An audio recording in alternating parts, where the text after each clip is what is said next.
If you see someone dressed as a fairy or a warrior walking around South Boston this weekend, don't be alarmed.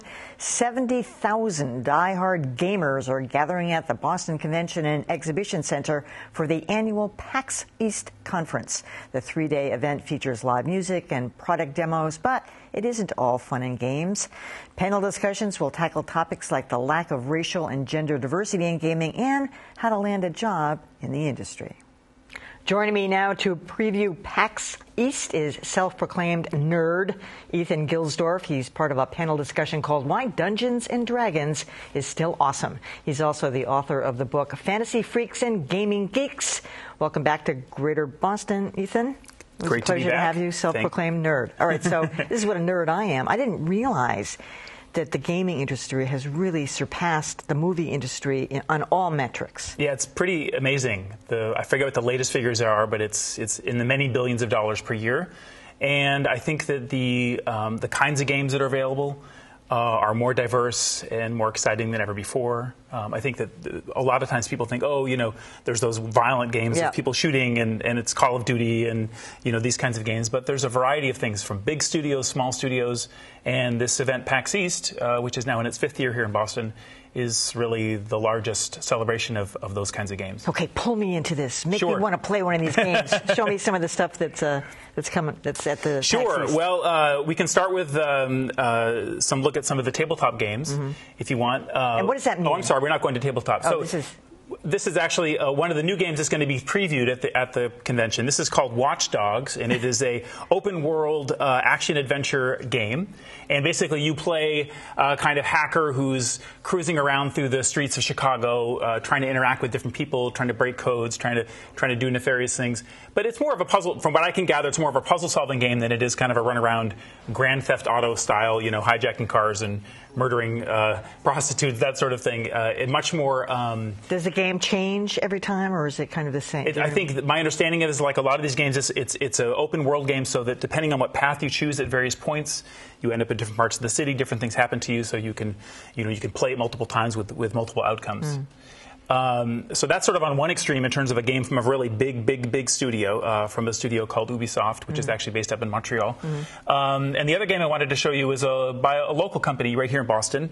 They're called Tabletop Games, and the game is called Elegy for a Dead World. And this is just to give you an example of, for those people out there who might not be thinking that video games are for them, this is actually a very beautiful, poetic, experimental writing game. And it's about you play a character who visits worlds based on British Romance-era poems that are about the end of the world. So it has a literary quality to it. You actually help to sort of write the story, write poems as you sort of go deeper into the world. And it's quiet, it's contemplative, it's no car chases, no explosions. and I think that's just, to accentuate the point here, I think that's the real misunderstanding about video games is that they're all kind of one kind of thing. And this particular event, PAX East, showcases games from the largest studios that are doing these big mass market games for average consumers to these very small, what are called independent or indie game makers who might be mom and pop operations. Couple people in their garage trying to come up with something cool and new and innovative. All right, so we mentioned the tabletop games. I hope we have that next. So describe what you mean by that, by the way. Sure. So, when people think of gaming, they oftentimes think of video games. But, of course, there's a whole other component or portion of the gaming market, which are tabletop games. So we have games involving miniature figurines and role-playing games. This is something from Dungeons and Dragons, which many of our viewers will be familiar with. There are games that are sort of strategy games, a game like Magic the Gathering, which is a kind of card game. Excuse me, is there an electronic component to it, or is it really like, the old game of Clue or something? Exactly. These are, sort of using the same technology as Risk and Parcheesi and Monopoly, games that we all know. That I could play. The game that we just looked at, there was one very popular one called Settlers of Catan, which is a huge breakout game. And again, what's really wonderful about this particular event is it brings together these disparate groups: the video gamers, the tabletop board gamers. Some people play both. Some people only play one or the other. And because this particular event has such a wide variety of things you can do and see and experience, you can spend your whole weekend, in one track or the other, or jumping between the two. I think one thing that Kurt Schilling's experience with 38 Studios taught us is just how volatile this whole industry is. It's not so easy. Like having a successful anything, even building a car, it's something that really takes, some kind of imagination and industry. It's not just automatic. Exactly, and in the case of his company, an enormous amount of capital was raised, and he sort of went big and launched with this giant game that really had to do extraordinarily well to make the money back. And a lot of people criticized that because there were, that was funded by the state of Rhode Island, and there was a kind of sense that, that money could have been used to seed 30 different companies. What's wonderful about where we live here in Massachusetts is there are a lot of these small companies that are operating with budgets way under $1 million, $10,000 to produce these games. And PAX East has got a huge variety of those as well. And there are some serious elements to this too, right? In terms of the convention itself, there's panel discussions. Yeah. There's opportunities to spend time rubbing elbows with industry professionals, asking questions, discussing issues that come up in the gaming industry.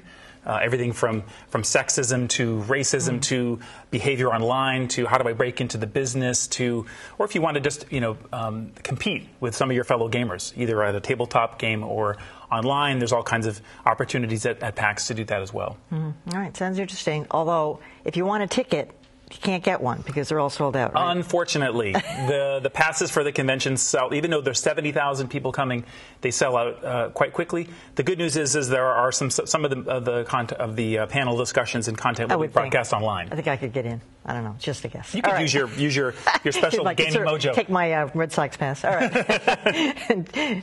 Always a pleasure to have you. Thank you so much.